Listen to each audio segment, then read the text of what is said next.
Hello everyone, my name's Caldish and I like to make videos here on my channel about playing games on the Steam Deck. I also love playing Baldur's Gate. I think I've made about 3 or 4 videos now here on this channel. So today I want to talk about Baldur's Gate 3 and specifically how it plays on the Steam Deck. I don't know how this video took me so long to make or come up with the idea to make. I love playing Baldur's Gate 3 and I love playing games and making videos on my Steam Deck.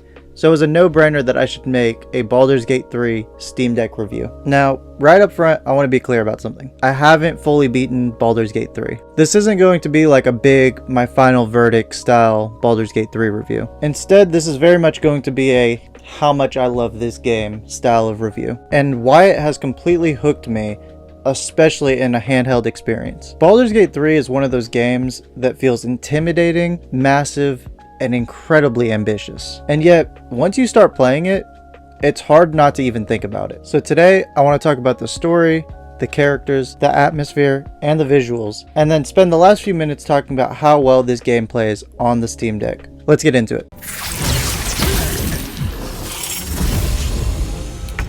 When I first started playing Baldur's Gate 3, what first caught my eye was how immersive this game feels. This is a game that's able to draw you in and knows exactly what it wants to be. From the opening moments, you're thrown into a world that feels lived in, dangerous, and mysterious. But it never really gets to be too overwhelming. What really surprised me is how approachable this game feels, even if you're not someone who's very familiar with Dungeons and Dragons. Yes, there are systems.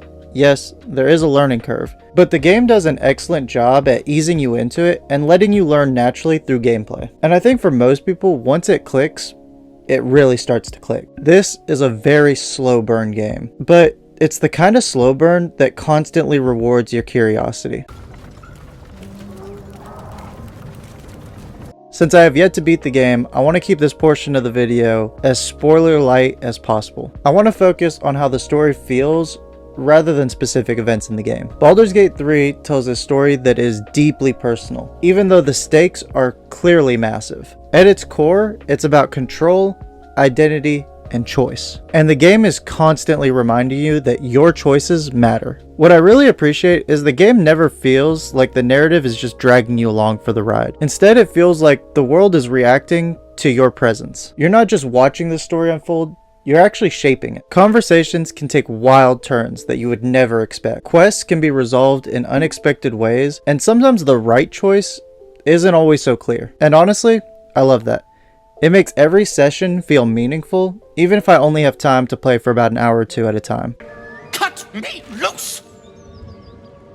Free me and find out! If there's one area where Baldur's Gate 3 truly shines, it's the characters. Every companion I've met so far feels thoughtfully written and genuinely interesting. These don't just feel like party members with stats, they feel like real people with opinions, flaws, and personal struggles. What's especially impressive is how much personalities come through in even these small moments, like idle conversations, reactions to your choices, and even small dialogue moments that come through exploration. You start to really care for these characters, not because the game tells you to, but because it gives them room to breathe. And the voice acting deserves special praise here.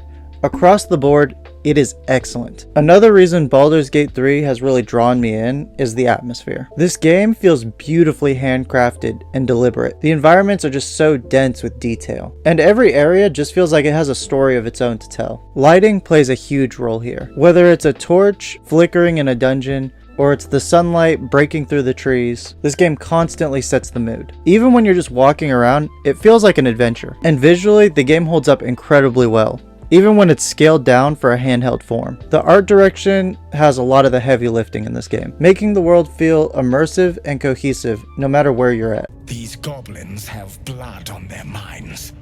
I am leaving. I suggest you do the same. Now, let's get into what it's actually like playing Baldur's Gate 3 on the Steam Deck. For a game of this scale, Baldur's Gate 3 honestly runs better than I expected. Maybe some of you know this already, but Baldur's Gate 3 is one of the games I consider to be the top 3 reasons anybody even gets a Steam Deck. The other 2 being Balatro and Elden Ring. You need to be realistic here though. This game is not a locked, ultra smooth experience the whole time. But with the right settings, the game is very playable and extremely fun. The controls are also surprisingly well adapted for a handheld. Lariat clearly put a lot of effort into making the controls for this game feel natural. And after a little bit of time, navigating through menus and combat feel like second nature. What really sells me though is the comfort factor. Being able to play Baldur's Gate 3 on the couch, in the bed, or wherever I want. It makes it far easier to sink some time into this massive game. It turns what feels like could be a sit at your desk for hours type of RPG into something that you could reasonably play at your own pace. And visually, even on a smaller screen, this game looks fantastic. I wouldn't recommend putting any beards on your character though. You lose some fidelity, sure, and hair textures come in a little weird, but the atmosphere and art direction come through beautifully. First, I must set matters to rights in the Grove, and you should celebrate your victory. I can confidently say that Baldur's Gate 3 has left a strong impression on me. It's rich, thoughtful, and incredibly engaging. It's a game that respects your choices and rewards your curiosity. Playing it on the Steam Deck has only enhanced that experience for me, making it easier to jump into the story and stay immersed. If you're somebody who enjoys deep RPGs, strong storytelling, and memorable characters, this game is absolutely worth your time, especially if you value the flexibility of how and where you play this game. And honestly, I can't wait to keep going. If you guys enjoyed this video, make sure you like and subscribe, and I'll see you next time.